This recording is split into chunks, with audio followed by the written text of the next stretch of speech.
to further deepening our long-standing friendship with Ukraine.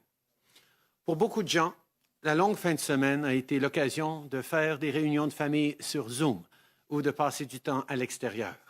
Mais ce n'était pas un congé pour tout le monde. Aux quatre coins du pays, des infirmières, médecins, traceurs de contacts et membres du personnel de la santé publique étaient au travail. Ils sont là pour assurer notre sécurité et on doit en faire autant pour eux.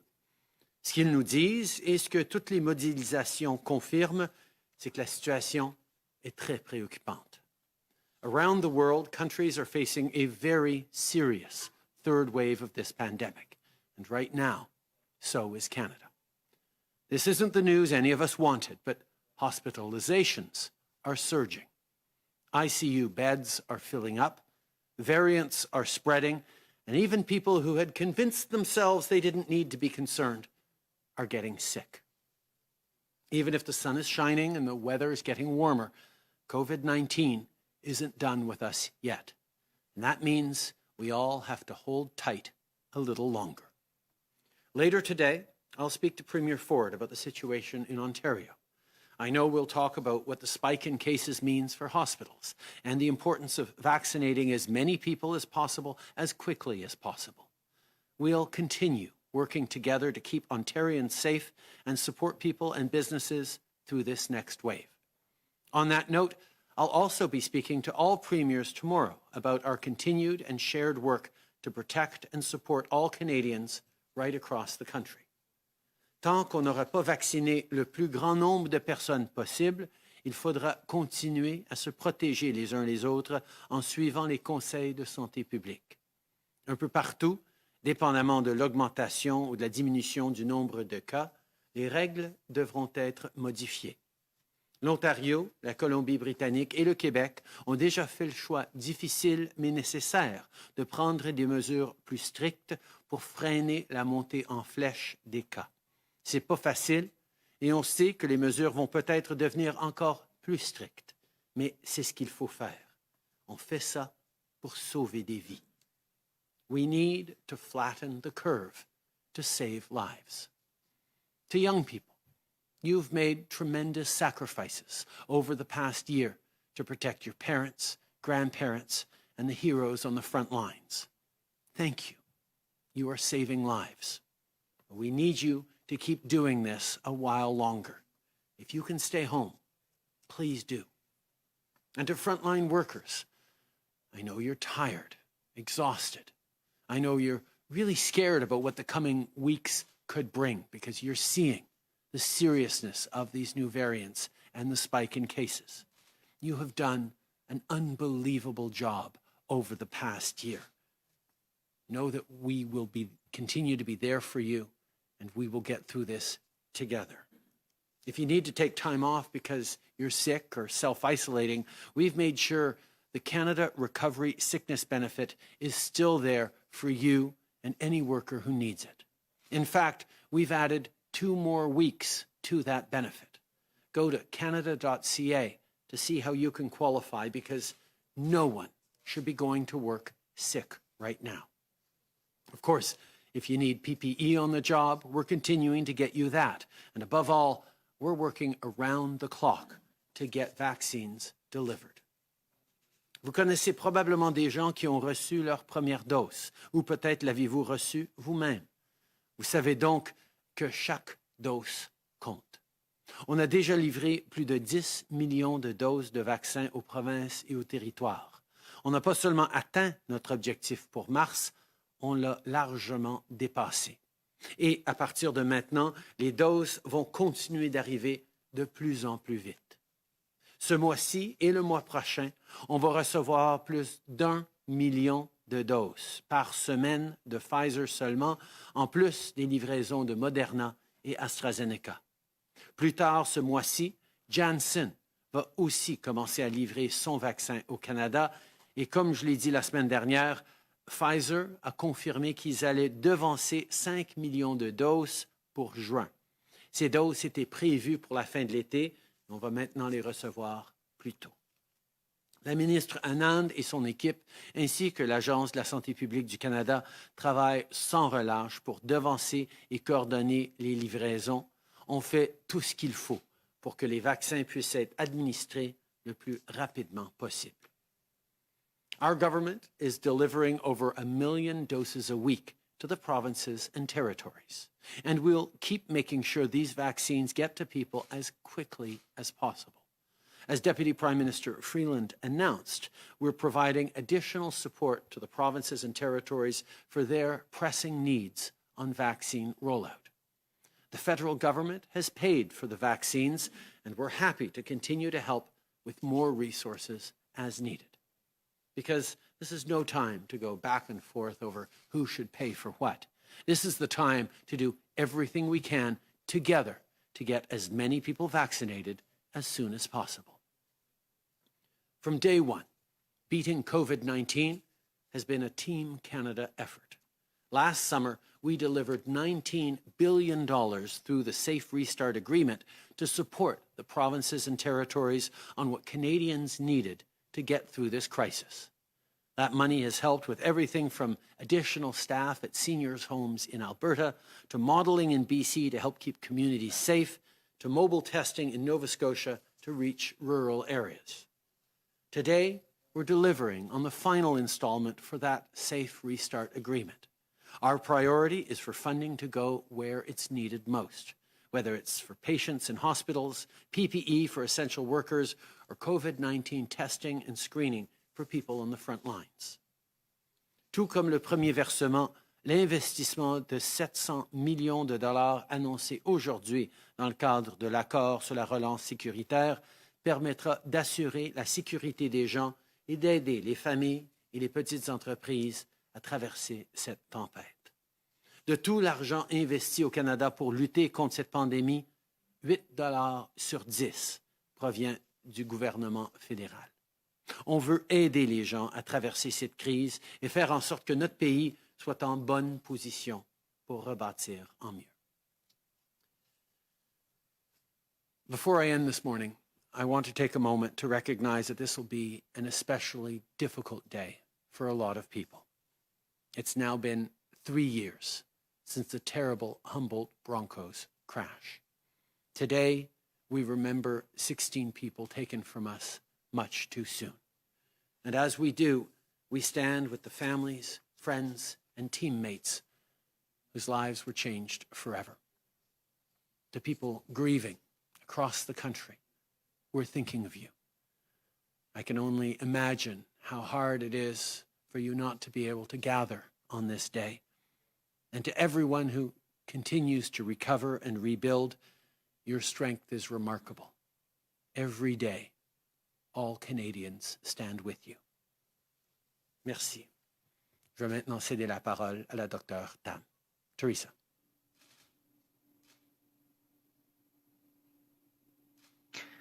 Bonjour à toutes et à tous. Over 1 million cases of COVID-19, including over 23,000 deaths, were reported since the start of the pandemic in Canada. And this is a stark reminder of how much we've been through.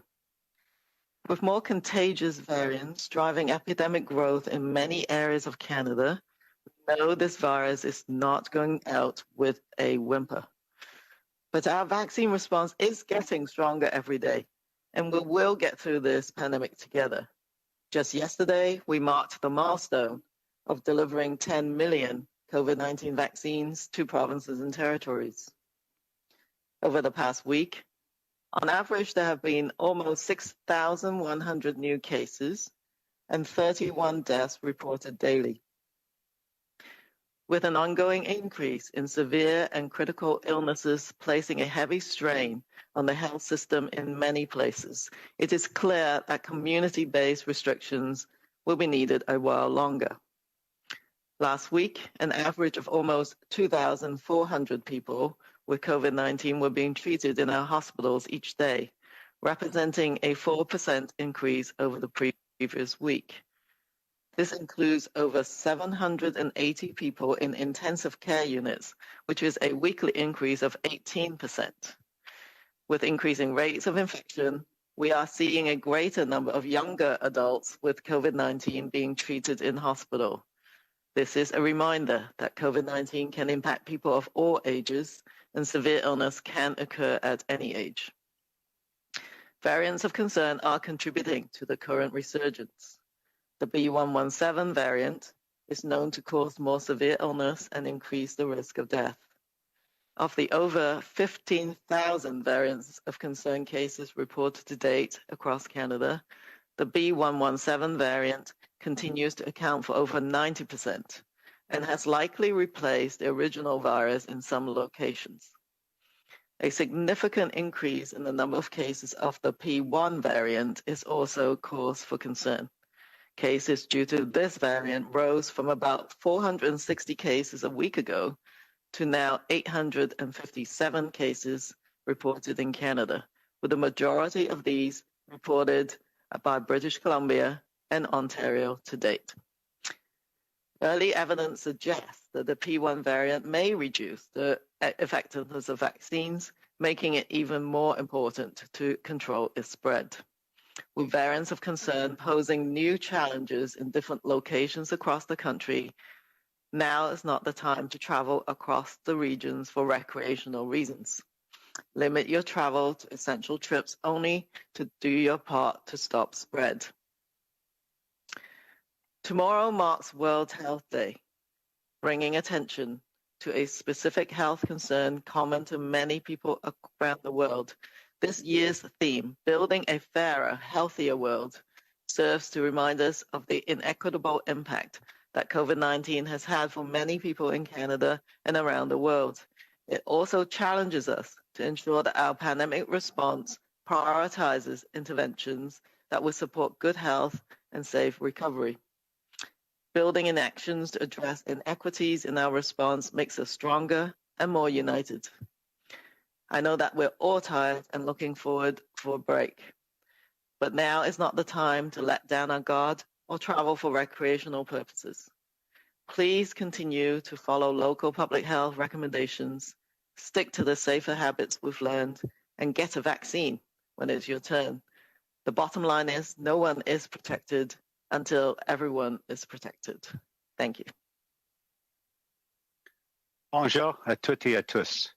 Depuis le début de la pandémie au Canada, il y a eu plus d'1 million de cas de COVID-19, dont plus de 23 000 décès. C'est un rappel sévère de toutes les épreuves que nous avons déjà subies. Les variants les plus contagieux étant à l'origine de la croissance de l'épidémie dans de nombreuses régions du pays. Nous savons que ce virus ne disparaîtra pas sans laisser de traces. Cependant, de plus en plus de gens sont vaccinés chaque jour et nous nous sortirons de cette pandémie ensemble. Nous avons atteint hier le jalon des 10 millions de doses de vaccins livrées aux provinces et aux territoires. Au cours de la dernière semaine, presque 6 100 nouveaux cas et 31 décès ont été signalés en moyenne chaque jour. L'augmentation constante du nombre de cas graves et critiques exerce une forte pression sur le système de santé dans de nombreuses régions et il est évident que les restrictions communautaires devront être maintenues pendant un certain temps encore. Au cours de la semaine dernière, une moyenne de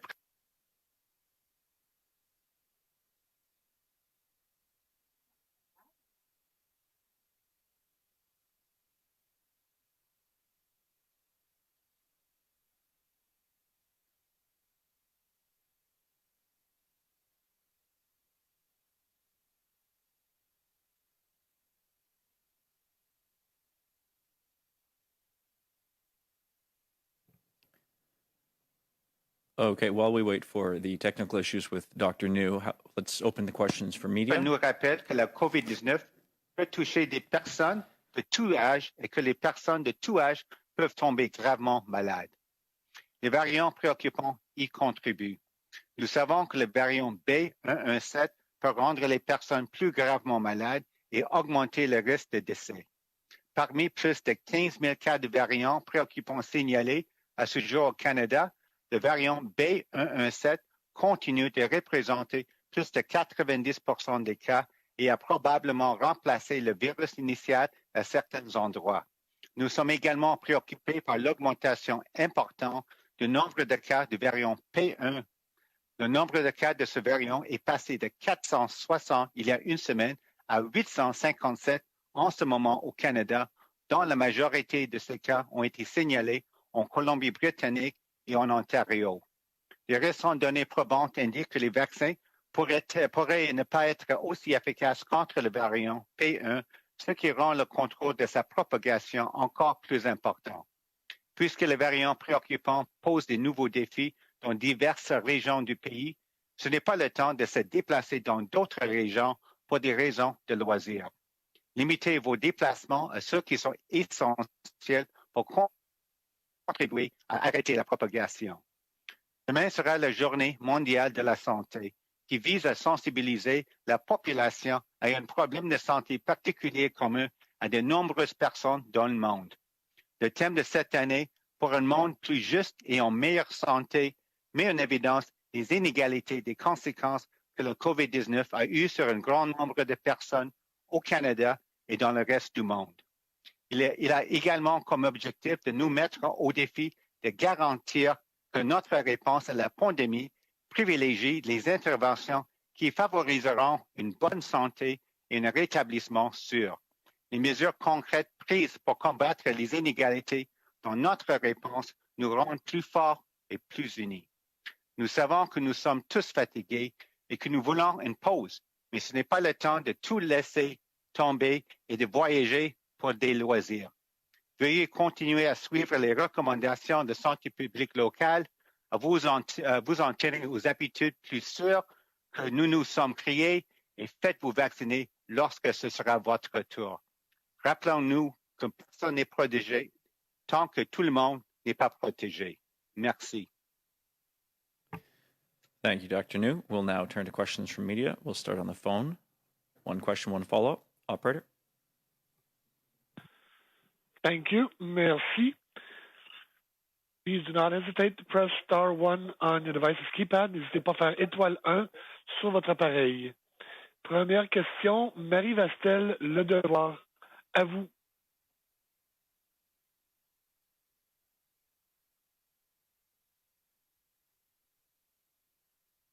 Marie Vastel?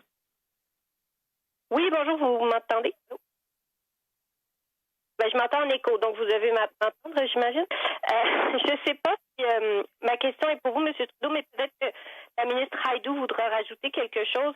Je voulais savoir où vous en êtes dans votre réflexion sur le passeport vaccinal, surtout pour ce qui est de la situation avec les États-Unis. On a vu que la CDC a changé ses règles récemment pour les voyages en disant que les gens qui sont complètement vaccinés sont très peu à risque.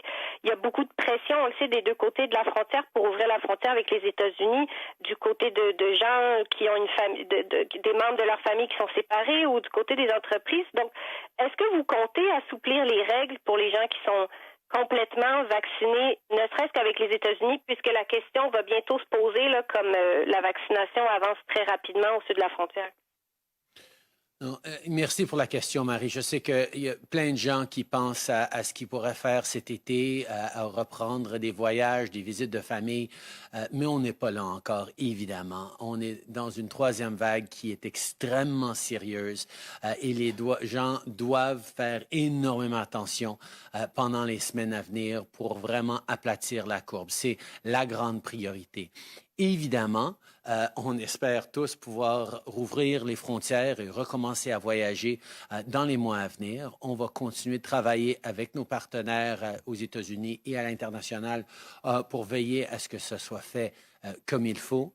On a déjà vu l'importance de preuves de vaccination pour voyager à l'international déjà dans une période pré-pandémie dans les dernières années. Ça va sûrement être important, mais les détails de ce qu'on va faire pour ça, on est encore en train de les fignoler, de les travailler. Mais évidemment, comme tu as souligné, c'est pas pour tout de suite. On est dans une troisième vague. On doit continuer de tenir bon pour quelques semaines encore pour vraiment aplatir la courbe et permettre aux vaccins qui vont arriver par les millions dans les semaines à venir de faire effet. Patty. Well, thank you very much. And the Prime Minister is absolutely right. Now is not the time for Canadians to be thinking about traveling as we work so hard to flatten the curve. And we, thank the many, many Canadians who are sacrificing in ways that we see, in ways that we don't see. I'll just say that on the topic of vaccine passports for international travel, of course, we remain committed to having those conversations with our international partners because however that conversation evolves, we want to make sure that Canadians have the right kinds of documentation for future travel. Oui, merci. Je comprends que c'est pas une question qui se pose demain, mais il reste qu'il y a d'autres pays où la vaccination est franchement plus avancée que chez nous. C'est peut-être pas le moment pour les Canadiens de voyager, mais il y a des gens qui ont reçu leurs 2 doses de vaccin ailleurs, qui voudraient peut-être revenir ici pour des raisons d'affaires, des gens d'affaires ou pour des raisons personnelles. Donc, est-ce que vous avancez là-dessus à savoir si on va assouplir les règles pour les gens qui voudraient venir ici s'ils sont complètement vaccinés? Et qu'est-ce que vous entendez faire pour les gens qui seraient vaccinés avec un vaccin qui n'est pas approuvé au Canada? Les gens se demandent s'ils reçoivent le vaccin chinois ou le vaccin russe, par exemple, dans certains pays, mais c'est pas reconnu au Canada. Est-ce que ça va être accepté comme preuve de vaccination pour entrer au pays? C'est une autre bonne question, Marie. La réalité, c'est qu'on va se baser sur la science à chaque étape. On va regarder les études, on va continuer de coordonner avec nos partenaires comme les États-Unis qui pourraient vouloir faire des mouvements avant nous, mais on va s'assurer de faire ce qui est nécessaire pour protéger les Canadiens à chaque étape. On continue de suivre la science et d'écouter les recommandations des experts en santé publique pour nous aider à établir quelles mesures sont appropriées pour les gens qui sont vaccinés, pour les gens qui seraient vaccinés avec des vaccins pas approuvés. On va vraiment attendre la science là-dessus. Next question, operator. Thank you. Merci. Next question, Kate Bolingaro, Bloomberg. Line open. Hi, Prime Minister. My question is for you. I am wondering, what does Janet Yellen's push for a harmonized corporate tax rate mean for Canada? Well, I think we're all looking forward to conversations at the G7, at the G20 in the coming months with the international financial institutions about how we're going to not just get through this crisis and come back stronger everywhere, but how we can ensure that our international financial systems and institutions are the right ones for the coming decades. I think there's a lot of lessons that we've learned from this pandemic that we're going to be able to talk about all together, and we'll be open to hearing various proposals on how to make sure that growth is inclusive, that opportunities are there for everyone around the world. Canada will always look to ensure that we are competitive with other countries around the world in terms of taxes. No follow-up, Kate? And President Biden is urging the U.S. to open up vaccines for all citizens on April 19th. And what is your comparable date for Canadians? As I've said, we intend to have every Canadian fully vaccinated who wants one by the end of the summer. We have passed our milestone that we'd promised for the end of March of having 6 million vaccines. As you've just heard, we're actually over 10 million vaccines delivered. So we're doing well, but there's a lot more to go. The tentative numbers we have out is we're optimistic about having more than 44 million doses of vaccines arrived in Canada by the end of June. Various provinces will do the math differently, will sequence different populations, as is right, with different postures in this disease across the country. Our job as a federal government is to work every single day to get more doses to this country as quickly as possible. This past week was a record week, but we're looking forward to getting even more in the coming weeks. That's what Minister Anand and her entire team are working on every single day. We know getting as many vaccines as possible, as quickly as possible, is the way we get through this as rapidly as we can. Thank you. And we'll take one more question on the phone. Operator. Thank you. Merci. Prochaine question, Philippe Vincent Foisy, Radio-Canada. À vous. Oui, bonjour, M. Trudeau. J'ai une question sur les vaccins. Vous dites, là, je vous écoutais, que tout va bien dans l'approvisionnement des vaccins. Par contre, quand on regarde ce qui s'est passé en fin de semaine, même votre ministre de la Santé qui dit on a envoyé des millions de doses aux provinces qui, elles, tardent à vacciner. Donc, quand les gens se demandent pourquoi je ne suis toujours pas vacciné alors qu'on a reçu 10 millions de doses, est-ce que c'est de la faute des provinces? Est-ce que c'est ça le problème en ce moment? C'est là le nœud? C'est là que c'est compliqué pour l'opération vaccination?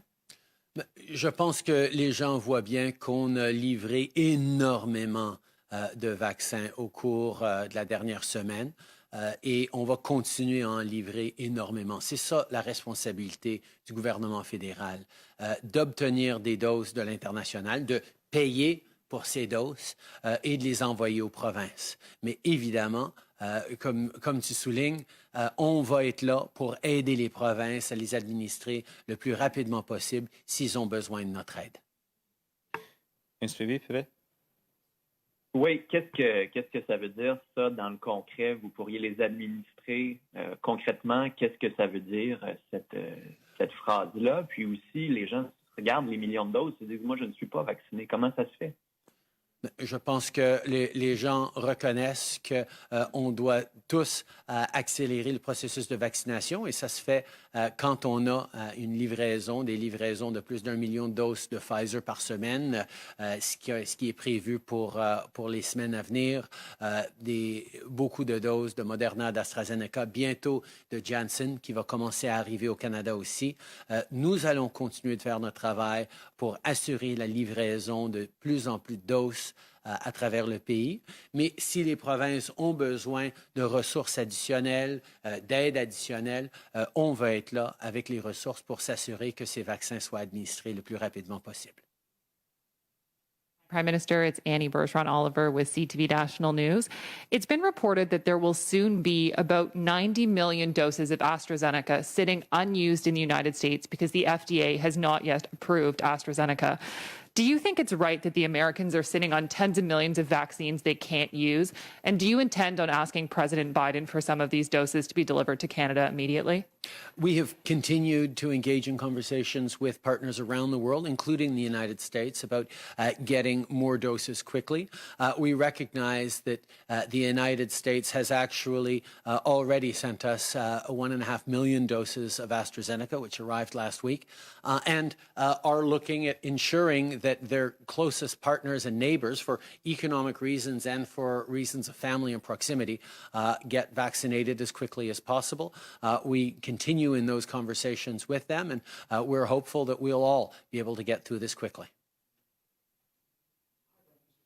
CBC, you're talking about the federal government potentially helping the provinces get more vaccines out. I'm wondering specifically, do you envision federal vaccine clinics? Like, what specifically can the government do to make sure more vaccines get out faster? Well, for example, from the very beginning, we've been present in remote and northern Indigenous communities to help with vaccination efforts for the most vulnerable. That was part of our strategy from the very beginning. To recognize that in Arctic communities and northern and remote communities, we needed to take special measures to not go in back repeatedly for every time we dropped the ages by 5 years, as the rest of the country has done, that we were just going to vaccinate over 75% of those northern and remote communities once, so that we're able to protect people. And those are the kinds of things that the federal government is doing. We have handled and been there to support the logistical rollout of vaccines and distribution across the country. And as provinces have asked for extra help, whether it's extra resources, extra medical personnel, or logistical support staff, we have been there to respond to them. The provinces in general have been very clear that they feel that the vaccination is something that they are able to handle on their own. But as always, we have a Team Canada approach. And if anyone needs extra help The federal government will be there, as we have from the very beginning, whether it's on vaccinations, whether it's on contact tracing and rapid testing. We sent tens of millions of rapid tests to the provinces in the fall. We're continuing to work with them on getting them rolled out, whether it's on direct support for businesses, for communities, for individuals, for families, for seniors, for youth people. The federal government has stepped up with 8 out of every $10 spent on recovery and support during this pandemic coming from the federal government. We will continue to be there to make it through this final wave, hopefully, as rapidly and as effectively as possible. Okay. Depuis les tout débuts, le gouvernement fédéral a été là pour aider les provinces à travers cette pandémie. On respecte toujours la juridiction des provinces et il y a beaucoup de provinces qui nous ont dit non, ils n'ont pas besoin de notre aide pour livrer les vaccinations aux patients, mais certainement, on va être là pour continuer d'appuyer dans les endroits où on en a besoin, comme on l'a fait dans les communautés rurales et nordiques et comme on va continuer de faire pour la recherche des contacts, pour le dépistage rapide, pour les appuis directs aux petites entreprises, au système de santé et aux familles et aux travailleurs. On a été là depuis le début pour aider et on va continuer d'être là dès que les provinces nous demandent. Mais notre responsabilité primordiale, c'est d'assurer la livraison du plus grand nombre de vaccins possible le plus rapidement possible. Et c'est exactement ce qu'on est en train de faire. La semaine passée, on a battu tous les records pour les vaccins livrés, mais on sait qu'il reste encore énormément à faire et on va continuer d'en livrer. And you're going to be talking to the Ontario Premier later on today. Ontario and Ottawa have been pointing fingers at each other in terms of supply of vaccine, distribution of vaccine. I'm just wondering, not just Ontario, other provinces as well. So how do you say there's a Team Canada approach to this when there's this level of sniping between the levels of government? Well, I think we're in a situation where everyone is exhausted, not just families, workers, small businesses, frontline workers, but also leaders. This has been a very, very long year. And as a federal government, we've not engaged in pointing fingers or laying blame or judging. We're not going to do that. We are there to help. I made a simple promise way back in the beginning of this pandemic that we would have people's backs. And that's what we've done. Have we done everything perfect? No, of course not. But are we continuing to work hard every single day to get more vaccines into the country and to support provinces and territories on delivering those vaccines, of investing in contact tracing, in rapid testing, in supports for families, in this sickness benefit, for example, that we're announcing is renewed by 2 more weeks so that people don't face impossible choices about going to work and risking infecting your neighbors or putting food on the table. We have been there every step of the way to support the Team Canada approach, and we will continue to. Depuis les tout débuts, le gouvernement fédéral a fait un choix très simple d'être là pour les Canadiens pendant aussi longtemps que ça prendrait, avec tous les moyens que ça prendrait. Et c'est exactement ce qu'on a fait. Que ce soit avec la livraison des vaccins de l'international, que ce soit du partenariat avec les provinces sur le dépistage, sur la recherche des contacts, que ce soit avec les investissements comme le Fonds pour la relance. Nous allons continuer d'être là. Je comprends que les gens sont fatigués, les gens sont épuisés, que ce soit les travailleurs de première ligne, que ce soit les familles, les aînés, les jeunes, ou que ce soit les dirigeants eux-mêmes. C'est pas facile, cette pandémie. Et je comprends que ça peut être frustrant par moments. Mais en tant que gouvernement fédéral, on a été là pour les gens, on a été là pour les provinces et les territoires, et on va continuer d'être là en faisant tout ce qu'on peut pour livrer le plus grand nombre de vaccins le plus rapidement possible pour passer à travers tous ensemble. Beeman, Global News. Hi, Prime Minister. With more younger people getting more seriously ill, as you know, that's prompting a push, especially in Ontario, to prioritize essential workers. understanding that those vaccination decisions are up to the provinces, what do you think needs to change about the rollout? And will you be asking Premier Ford on your call today to prioritize essential workers? I look forward to speaking with Premier Ford this afternoon and offering whatever support I can offer. We know that the situation is serious, not just in Ontario, but right across the country, and different jurisdictions are making the decisions that they feel are appropriate for them to keep people safe, to get through this as quickly as possible. And I'm going to check in with him to see what we can offer as a federal government to help get Ontarians and indeed all Canadians through this as quickly as possible. And on essential workers, there are calls still growing louder for guaranteed sick leave. I understand that you've extended the recovery benefit, but are there talks underway at the federal level for guaranteed sick leave as separate from the benefit? We brought in a 2-week sick benefit, recovery benefit to ensure that anyone who comes down with a sniffle or symptoms or has to self-isolate is able to stay home and not worry about being able to pay the rent or put food on the table. That was an initiative that the federal government went forward with, and given this third wave, we've extended it by another 2 weeks, so that's available for people. And if you want to find out how to apply for it, just go online to canada.ca, and you'll be able to canada.gc.ca, and you'll be able to figure out how you can apply for it, because we want people to understand that even during this third wave, the federal government will continue to be there to support them. Now, a number of provinces have moved forward as well with complementary measures, and I encourage people to look into the supports that they can get as well. We need to hold on. We need to hang in there to get through this third wave by holding tight and looking out for each other and flattening this curve, and everything we can do as a federal government, everything we can help the provinces do is going to help us get through this with one last push. Good afternoon, Mr. Trudeau. Mana Hamidi with the Canadian Press. What's your reaction to the charges in Iran on the tragic airliner shoot-down? Do you trust the justice system in Iran to deliver justice to the families of the victims? We are tremendously concerned about the lack of accountability that Iran continues to have on this issue.